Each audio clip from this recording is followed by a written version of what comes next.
Muy buenas tardes, ¿cómo estamos? Aquí estamos en este día de hoy, 19 de agosto, siendo las 14:02, para comenzar este programa que llamamos Viejos Lobos. Tenemos un día complicado en Mar del Plata, ni llueve ni deja de llover, cae llovina, está nublado, hacen 11. A ver cuántos grados hacen, porque sí, 11 grados.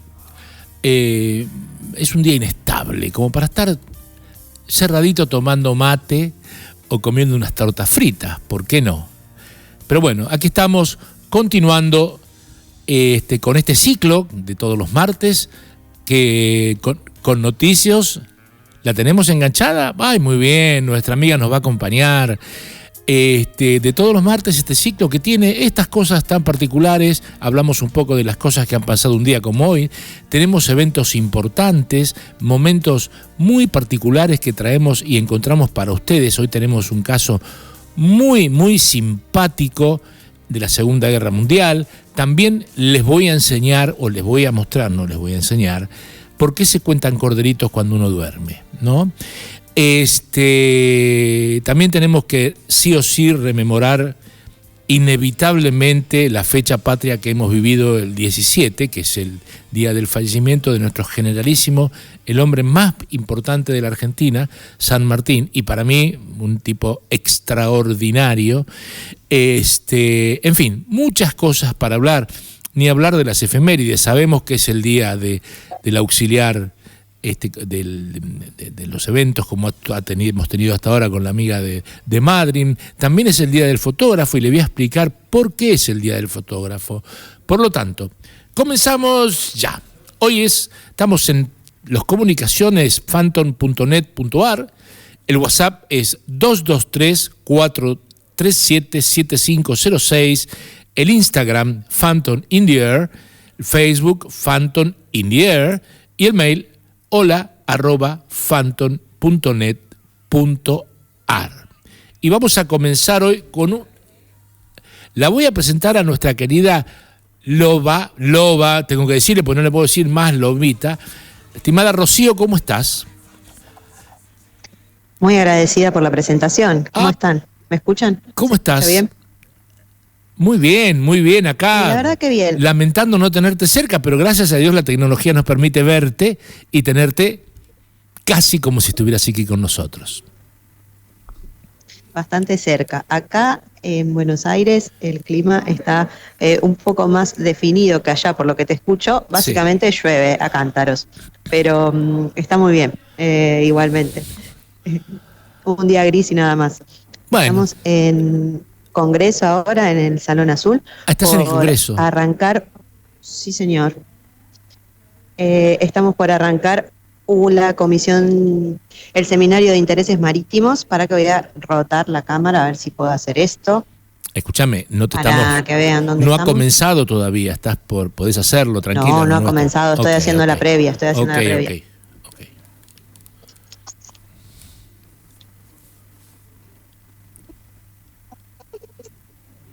Ajá, mira, muy bien. Conozco ese lugar, ya hemos estado ahí. Después te voy a contar una historia. Otro día te voy a contar una historia con fotos del Senado, y del Senado y del Congreso en general, que es muy, muy importante. Bueno, por supuesto lo dejamos en agenda. Sí, claro. Tenemos tanto en agenda que no sé qué vamos a hacer, pero bueno. Sí, la verdad, venía pensando en eso en el micro, mirá. Sí. Un par de cositas que tenemos pendientes. Gracias a Dios tenemos, y hoy tengo... No sé si me escuchaste. Quiero hablar de San Martín un poco porque no me lo puedo perder, porque para mí es un ídolo, es un capo. Y encontré un video de un tipo en Mendoza que habla muy bien y sabe marcar todas las cosas que hizo, aunque yo le agregaría algunas, ¿no? Después, como te dije, vamos a contar ese episodio tan simpático de la Segunda Guerra. Nos están pidiendo arrancar. Bueno, listo. Seguiré, no te hagas problema. Te agradezco haberte tenido aquí y seguramente vamos a tratar de llevarlo adelante. La próxima tal vez estés aquí, ¿eh? Bueno, te mandamos un beso grande y que la pases muy bien. Que hagas un buen congreso. Chau, chau.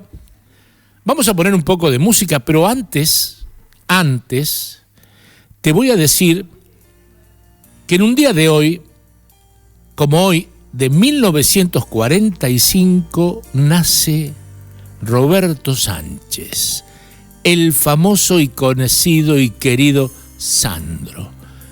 La verdad, contando una pequeña historia, puedo decir que durante mi juventud mucha bola no le di, porque me parecía la palabra decir, nada escucha, es un grasa ese tipo, ¿no? Bueno, pero el tiempo y la madurez, la sabiduría de la madurez que nos llega a todos, gracias a Dios, algunos no, pero yo espero que me haya llegado, pero por lo menos para esto me llegó, pude descubrir la importancia de la música de nuestro querido Roberto Sánchez.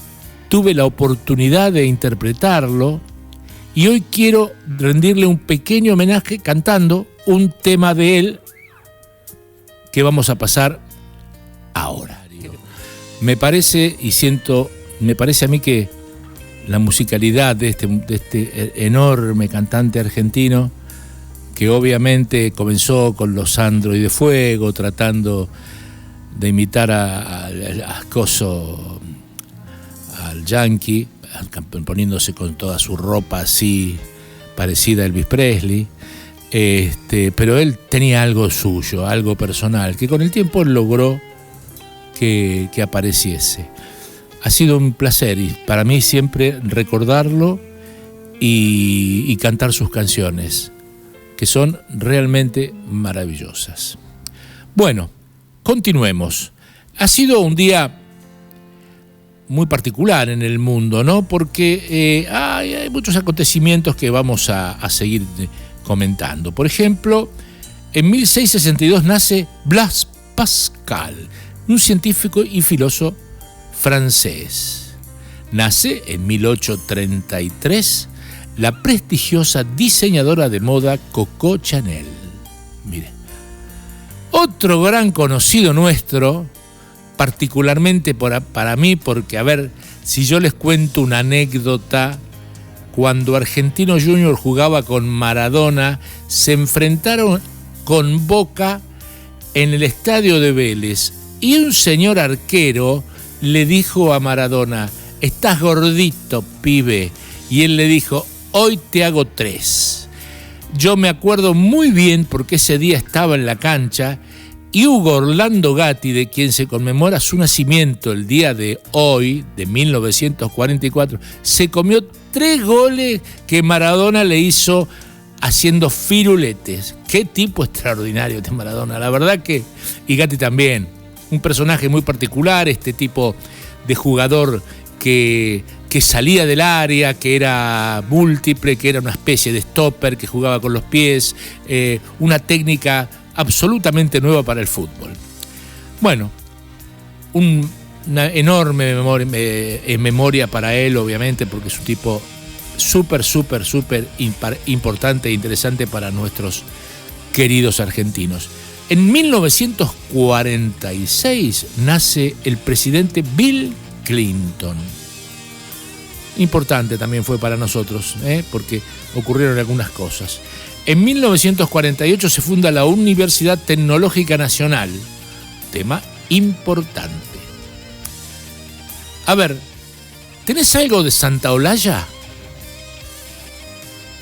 Vamos a escuchar a este extraordinario compositor argentino que vive en Estados Unidos y es ganador de un Oscar, que nació también un día como hoy y por una cuestión de omisión me he olvidado de anotar en el playlist, pero obviamente nuestros operadores seguramente con un poquito de buena voluntad nos van a encontrar algo que nos haga escuchar a este maravilloso compositor que sigue estando en... A ver, escuchémoslo. Gracias. Este es un tema de Gustavo Santaolalla que se denomina Seguir, del álbum Camino del año 2012.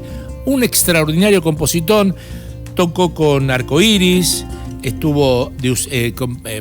participó con Gieco de Ushuaia La Quiaca, estuvo en el grupo Árbol y hoy por hoy lo seguimos viendo en algunas películas y series de televisión, en algunos de los streaming conocidos.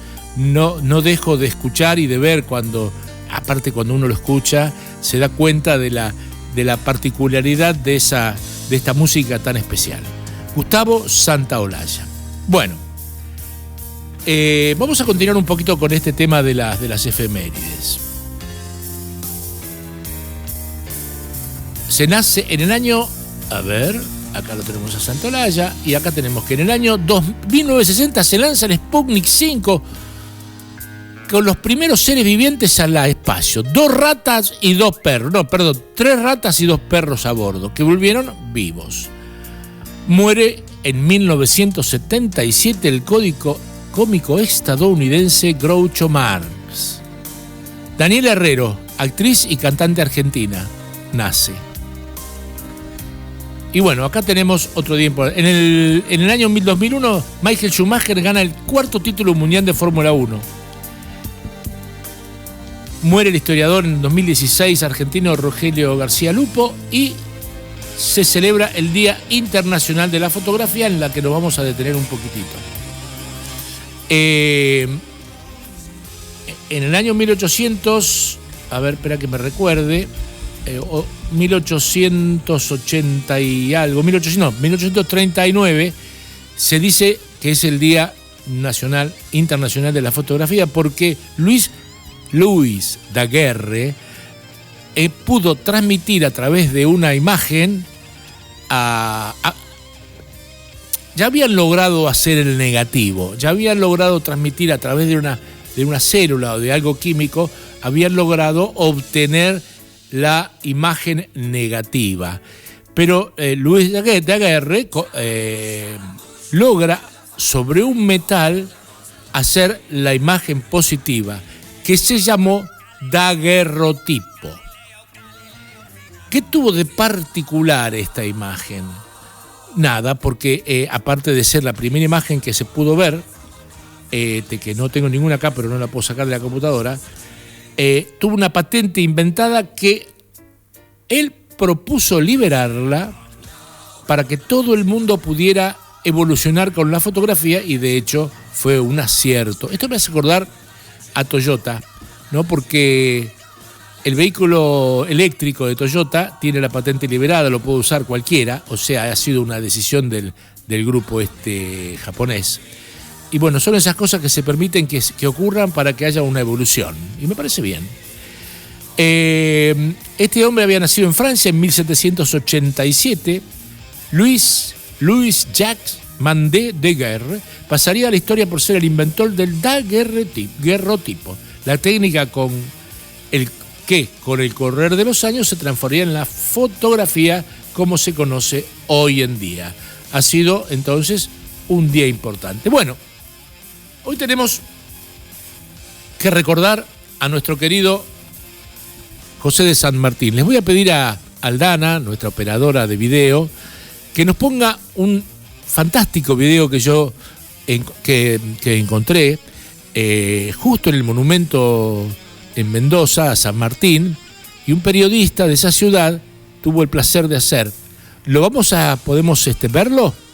Y estamos en el Cerro de la Gloria, ante el monumento más grande del mundo que conmemora la vida y obra del general San Martín, en el marco y el contexto de la conmemoración de los 175 años de su fallecimiento, que llegó a Mendoza con una misión sustancial, la libertad de América, pero que nunca descuidó la gestión social, la gestión pública, la gestión política de intendente-gobernador. Cambió la matriz productiva y cultural de Mendoza. Reorganizó Mendoza a partir de un ordenamiento territorial basado en el agua, puso acento en la educación y en la cultura, y por sobre todas las cosas no descuidó la salubridad, no solo de su ejército, sino de toda la población de lo que era Cuyo. San Juan, San Luis y Mendoza se vacunaron pionera y progresivamente con la vacuna de la viruela, un adelanto mundial. San Martín sabía perfectamente que las pestes y las epidemias consumían más vidas, lamentablemente, que la propia guerra. Otra nota que no debe pasar inadvertida es que a San Martín generalmente se lo compara con los grandes generales de la historia universal. San Martín fue mucho más, no solo por lo que consiguió, sino de dónde arrancó. Por ejemplo, Alejandro Magno sustentó todo su su avance, todo su ejército a partir de lo que se había construido por décadas, desde Filipo II. Aníbal Barca, desde lo que había generado su padre, Escipión el africano, cuyos ejércitos romanos habían conquistado a partir de todo lo que había generado el general Quint, o Julio César, a partir de lo que había hecho su tío Mario, o Carlomagno, a partir de todo lo que había construido Pipino el Breve, o el mismo ejército de Napoleón a partir de esa escuela francesa de Lasarte Cornat. San Martín hizo más, mucho más, porque empezó de nada, con un ejército prácticamente de aficionados, de chacareros, de tomeros, de agricultores, de maestros,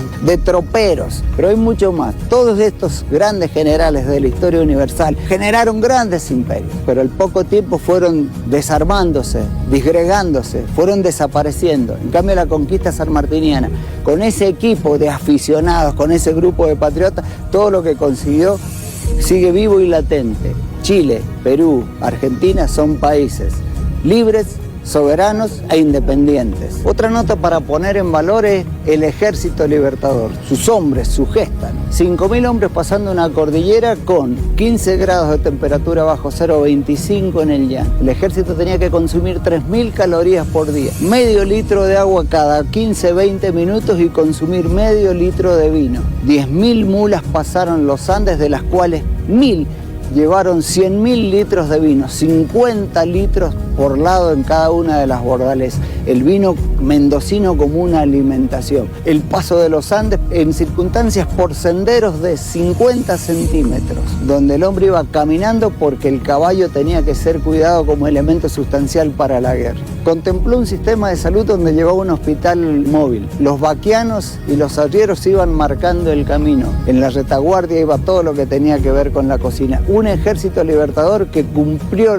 su meta de atravesar los Andes a través de 6 pasos, desde el norte de La Rioja hasta el sur mendocino. Otro hecho que destaca el Cerro de la Gloria, el monumento a San Martín, es la maestranza, el trabajo en el plumerillo, conducido por Fray Luis Beltrán, el loco Beltrán, el vulcano con sotana, el Arquímedes de la revolución, como plantea la literatura de mí, trabajando día y noche en 3 turnos, ininterrumpidamente para generar todos los insumos, todas las herramientas, todo el armamento que el ejército necesitaba imperiosamente.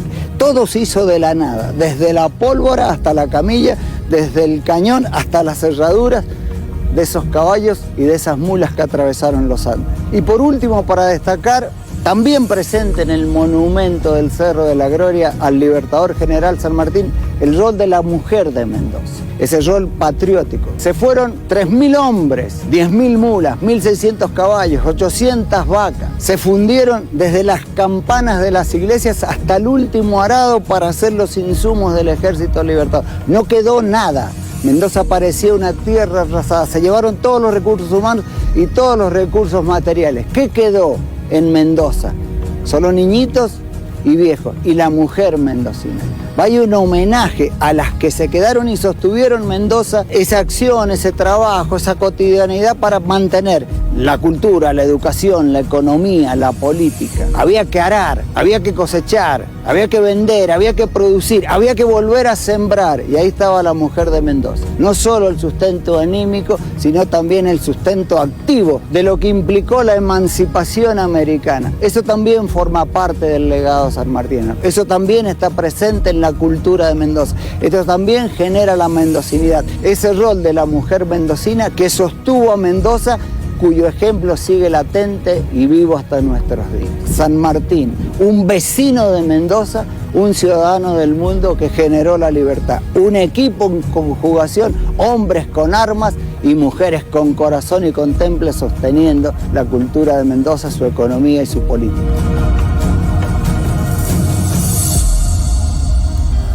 Bueno, agregaría algunas cosas, pero es un informe bastante completo, ¿no es cierto? Yo podría decir alguna cosita más que tiene que ver básicamente el desarrollo de su vida a partir de su nacimiento, un 25 de febrero de 1778.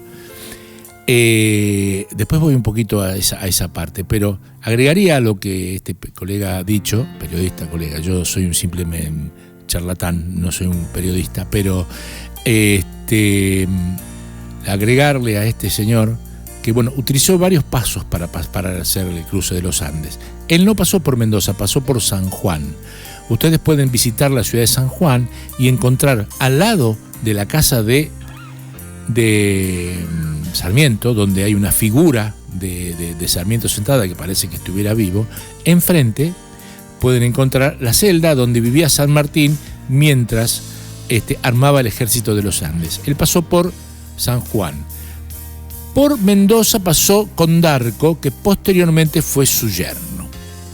Y todo lo demás es así, pero agregaría a las mujeres, a estas patricias argentinas, que son las mujeres de Mendoza, de San Juan y de San Luis, porque en realidad todo este desarrollo, esta intendencia que ejercía San Martín en Cuyo, influenciaba las tres provincias, y todos los esfuerzos y los beneplácitos y las bonanzas que él les pudo ofrecer fueron para las tres. La vacunación obviamente también fueron para las tres, y en algún momento en alguno de nuestros programas supe explicar cómo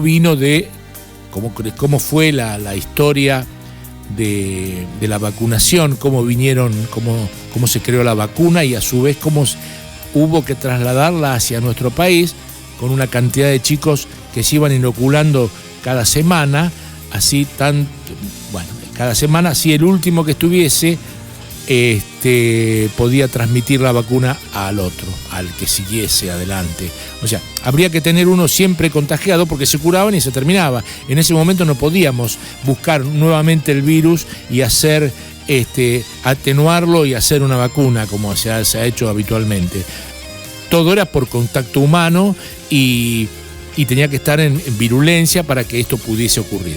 Pero bueno, se buscaron las formas y así fue.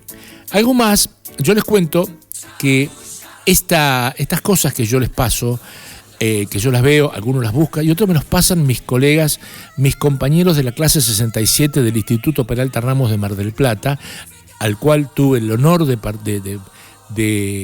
ir, y a su vez tengo el honor de tener todos estos compañeros que son grandes historiadores y grandes entusiastas de Mar del Plata, profesionales, que me mandan todas estas cosas para que yo pueda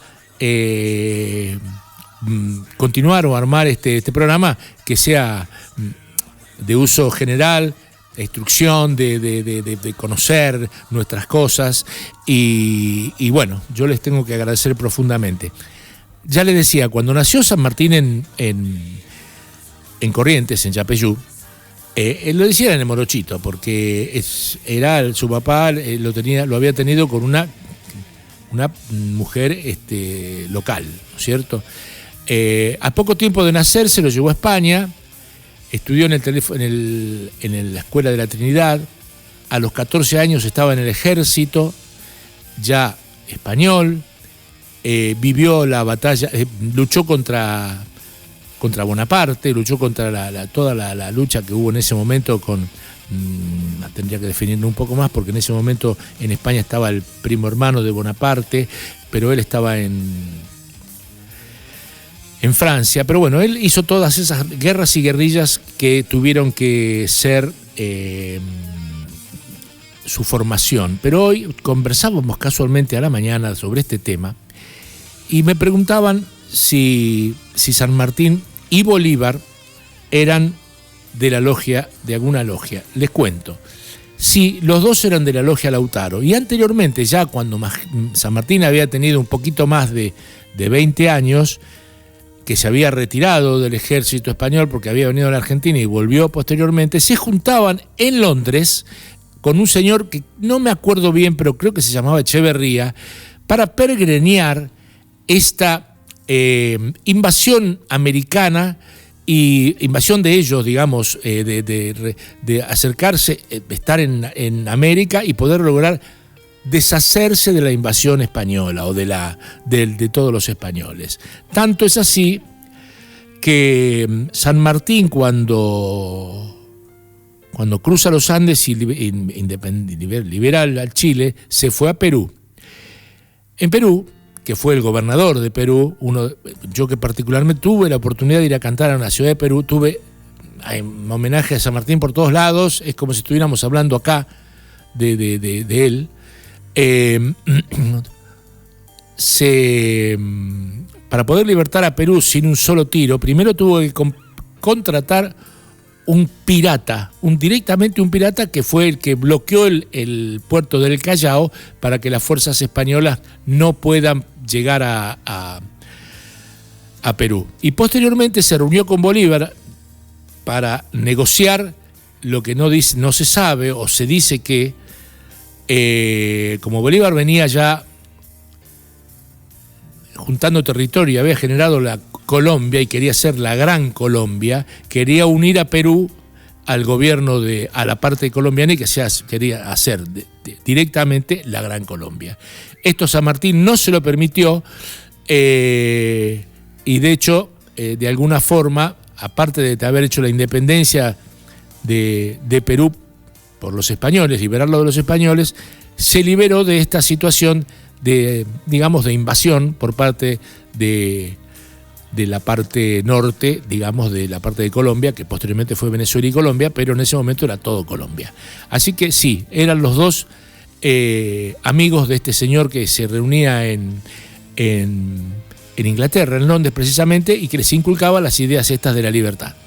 Posteriormente, él de mayor trabajó de espía, para el gobierno argentino en Londres, mucho tiempo en Bélgica, y posteriormente, y para terminar con este homenaje al amigo y al querido prócer, terminó en Boulogne-sur-Mer. Las consecuencias de su muerte fueron desagradables, porque era un hombre de 90 años con muy buena salud, pero estaba ciego por sus cataratas, y era un tipo tremendamente lector y una persona que necesitaba profundamente la instrucción, y leer para él era algo fundamental. Recién se había instalado en el mundo la cirugía de cataratas. Y bueno, él se ofreció para que lo operaran y bueno, no le fue bien.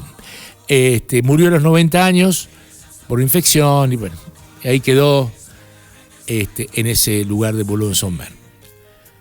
Hasta aquí nuestro homenaje al gran libertador que ha tenido este continente. Vamos a escuchar un poquito de YouTube. ¿Qué te parece si hacemos un YouTube? Dedicarnos un ratito a un relato simpático de la Segunda Guerra Mundial. Una perlita que para mí fue algo tremendamente sorprendente. Alnara, ¿podemos ver las fotos, si sos tan amable? Ahí está. Miren, ahí tenemos un submarino alemán, esto fue en 1940, tenemos el barco argentino, que ahora les digo cuál es, y el capitán del U-Boats. Y ahí va la historia. Presten atención porque esto es muy simpático. Muy bien.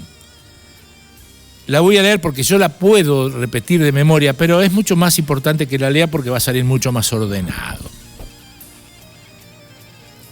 Corría el año 1940 y un buque mercante argentino, el Río Chico, que ahí se ve en la foto, navegaba en el Atlántico con las luces encendidas y particularmente con unos reflectores que iluminaban el pabellón celeste y blanco para evitar ser atacados por un submarino alemán.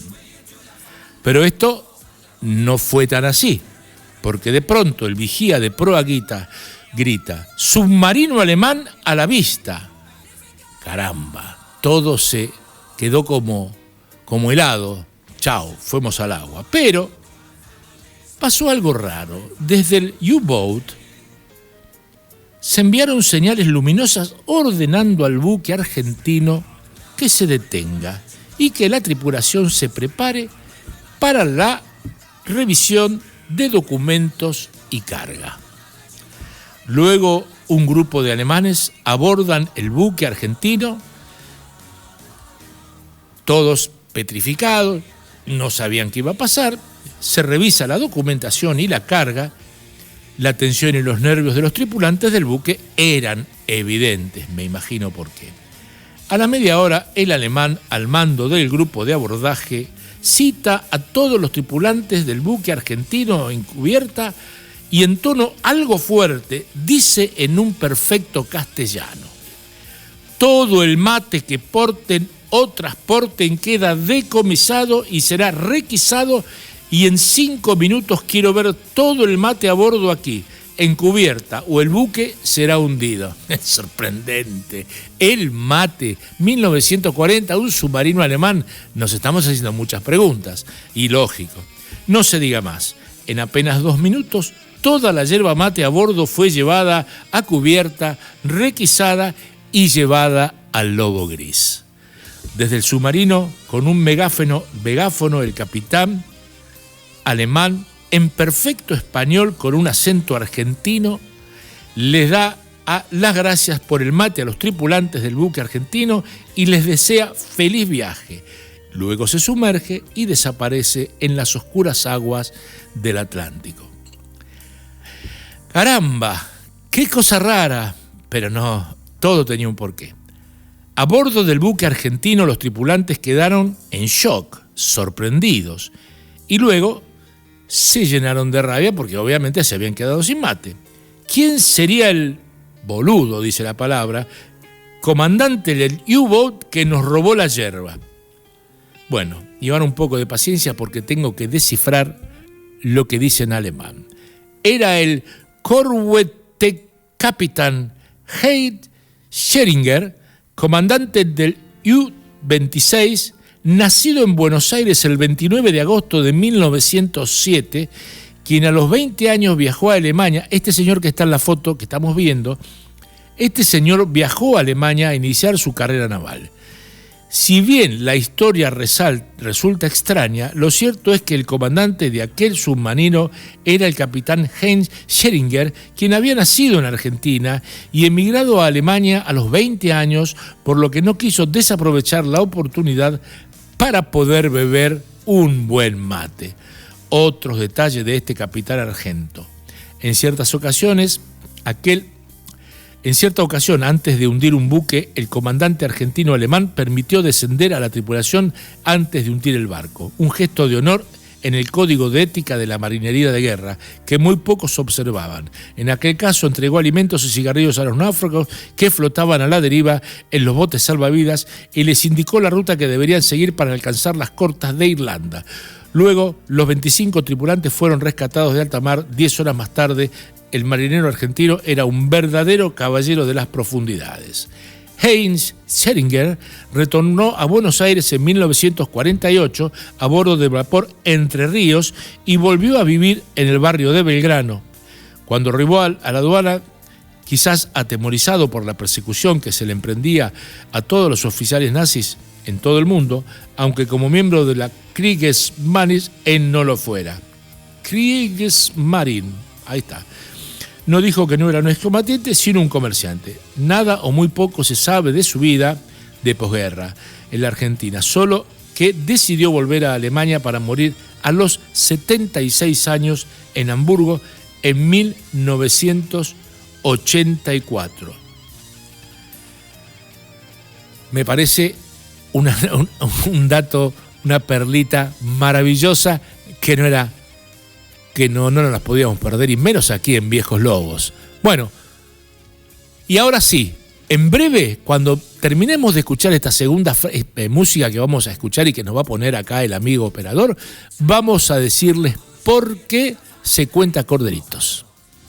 Voy a pasar un chivito. A ver, pasame, si tenés alguna fiesta, un evento, querés un lugar único para juntarte con tus amigos, Tangapol.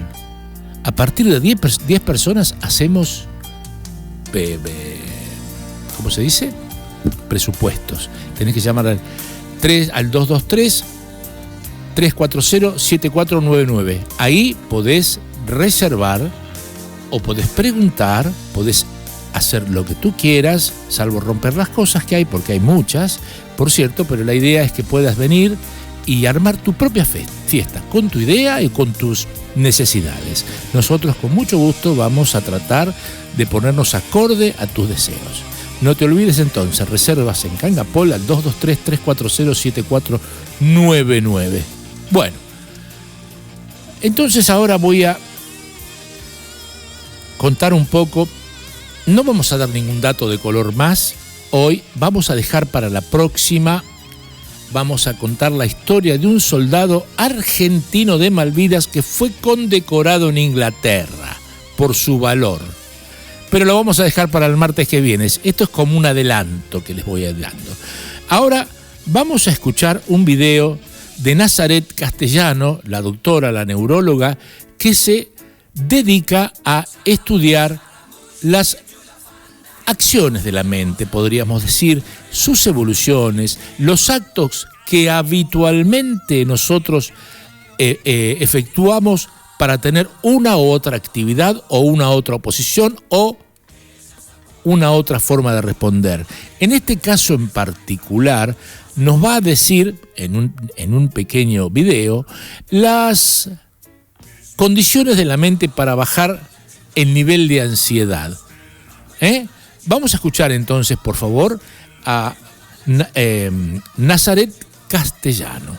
Gran parte del tiempo, cuando hay algo que nos ocupa, estás todo el rato rumiando. Me ha dicho la maestra que hay, dice, y no sé cuánto, bla, bla, bla, pero ahí no estás pensando, no estás sacando información, no estás viendo a dónde hay que ir, no estás analizando, no estás contemplando, ahí no hay aprendizaje. Esa rumiación es uno de los grandes problemas de salud mental, porque nos genera mucha ansiedad, nos genera mucho cansancio. Aunque te lo propongas, dices, deja de pensar en eso, no puedes hacerlo, viene una y otra vez. Cuando el problema es muy gordo, es verdad que pierdes capacidad de pensar, porque se pierde control cognitivo. Entonces no es tan fácil no recurrir al pensamiento. Entonces hay otras herramientas. Ante esa rumiación, el repetir una palabra, sea cual sea, que no tiene por qué tener ninguna connotación, repites la palabra internamente, no hace falta la pronuncies. Cámara, cámara, cámara. ¿Por qué? Porque cuando tenemos mucha ansiedad, el cerebro tiende a aumentar el lenguaje. Entonces, sin ese lenguaje no hay pensamiento. Al repetir una palabra, moderas la respiración. Estoy haciendo que mi respiración sea rítmica, mi respiración es regular. Y esto, al hacer que la respiración sea regular en una situación estresante, al cerebro le calma. ¡Wow! Dicen, ¿qué tiene que ver esto con...? Bueno, vamos a tratar de desglosar todo lo que acaba de decir esta extraordinaria doctora.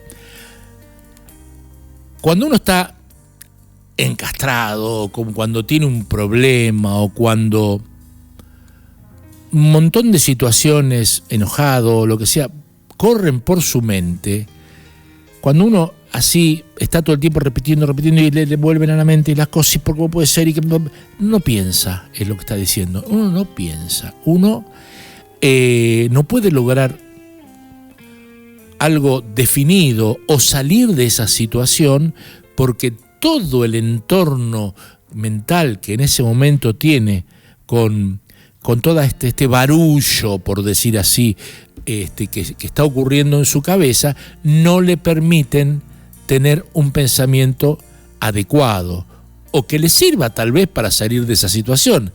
Porque cuando uno está en esta situación, en una situación extrema o lo que sea, de enojo o de lo que sea, no, sin entrar en detalles, la rumiación, esta constante de estar pensando en cosas que van y vienen, no logran un pensamiento crítico y una respuesta adecuada para salir de esta situación. Entonces, yo podría decir dos cosas. La primera, aquíétate y sabe.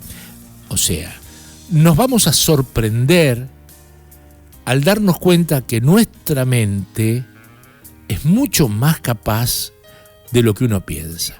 Cuando uno dice aquíétate, es precisamente tratar de sacarse de la cabeza todo este pelotudeo, toda esta cosa que hace que uno no le preste atención a lo que viene de adentro y se autopregunte, ¿qué quiero hacer? ¿Qué quiero?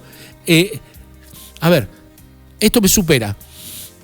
¿Cómo lo resuelvo? ¿Qué hago? Entonces, lo que explica la señora Nazaret es que uno repita palabras y al repetir constantemente palabras, obliga al cerebro a no prestar atención a otras cosas, a repetir constantemente la palabra porque algo rutinario lo saca de la situación en conflicto en que se encuentra, por dos razones. Uno, por tener que concentrarse en decir siempre lo mismo y repetidamente y en el mismo, porque esta palabra que uno dice comer, dice, sí, digo comer, es una pavada. No es una pavada. Tiene palabras, letras, espacios, sonidos, tiene un montón de otras situaciones que hacen que todas se repitan iguales en el mismo tiempo y en la distancia. O sea, implica una atención importante para el cerebro. Todo esto va a hacer que cuando uno deje de decir todas esas palabras que lo puede decir durante 1 minuto o 2 o lo que sea, probablemente al haber alterado la respiración, porque toda esa ansiedad que el cerebro generaba a través de la preocupación y de estar rumiando constantemente toda esta bronca y toda esta cosa, esta exaltación o aceleración o preocupación, hace que la frecuencia respiratoria realmente descienda y esto automáticamente aumenta las concentraciones de oxígeno y de dióxido de carbono y hace que la mente pare. O sea, hace que uno vuelva a la reflexión y vuelva a la conciencia real. Parece una estupidez, pero no lo es. ¿Por qué? Porque es tremendamente importante. Así que el mensaje es: aquíétate y sabe. Aquíétate por parar el macromambo y sabe por prestar atención a las cosas que probablemente vengan atrás, que pueden ser soluciones. Ahora, yo tengo otro dato que a mí me ha resultado tremendamente útil para hacer este tipo de abstracción, para parar esta locura mental, ¿no es cierto, Bárbara? Silbar. No sé a quién le gusta silbar, pero cuando uno quiere pasar inadvertido o darse cuenta, tómenlo desde el punto de vista de lo que yo lo explico, ¿no es cierto? Uno puede utilizarlo para concentrarse en nada, liberarse de estos trastornos, o cuando una persona está silbando y otra está hablando, obviamente no le está dando pelota. Pero el mecanismo del silbido invierte o involucra en su acción una cantidad tan importante de músculos en la boca, en el maxilar superior, en todos los músculos que no voy a dar los nombres, en la posición de la lengua, la posición del maxilar y todo eso, y a su vez una complicidad con el cerebro que hace que todas estas cosas paren. O sea, cuando uno quiere liberarse un poquito del estrés, una cancioncita, se silba y seguramente después o no quiere escuchar lo que no quiere escuchar y se pone a silbar en el otro lado y se va. Eso automáticamente pone un stop a todo. Bueno, esto ha sido...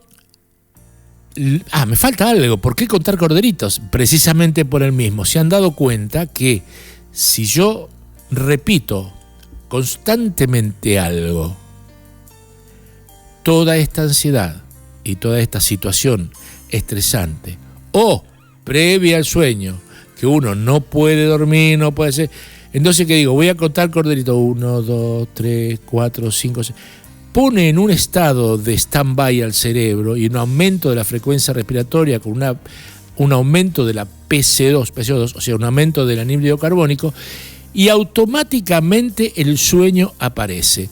¿Parece que es una estupidez? No lo es. Así es esto. Pueden contar vacas, pueden contar peces, pueden contar mujeres, pueden contar hombres, pueden contar lo que quieran. La idea es que se concentren en hacerlo y seguramente todo este mecanismo de autorregulación y de disminución de la ansiedad va a aparecer para que ustedes logren un buen y profundo sueño. Para esto también a veces nos podemos tomar una medicación natural que es la melatonina, que se vende en las farmacias de venta libre. Pueden tomar 3-4 pastillitas porque la dosis mínima es de 10-12 miligramos y esta es de 0,4. Bueno, Este es el único consejito que le doy. Y aquí los dejo. Vamos a escuchar otra musiquita para irnos y nos vamos a ver la semana que viene en este mismo horario, donde les voy a contar la historia del soldado argentino que fue galardonado por los británicos. Será hasta el próximo martes y muchísimas gracias por estar con nosotros. Chao.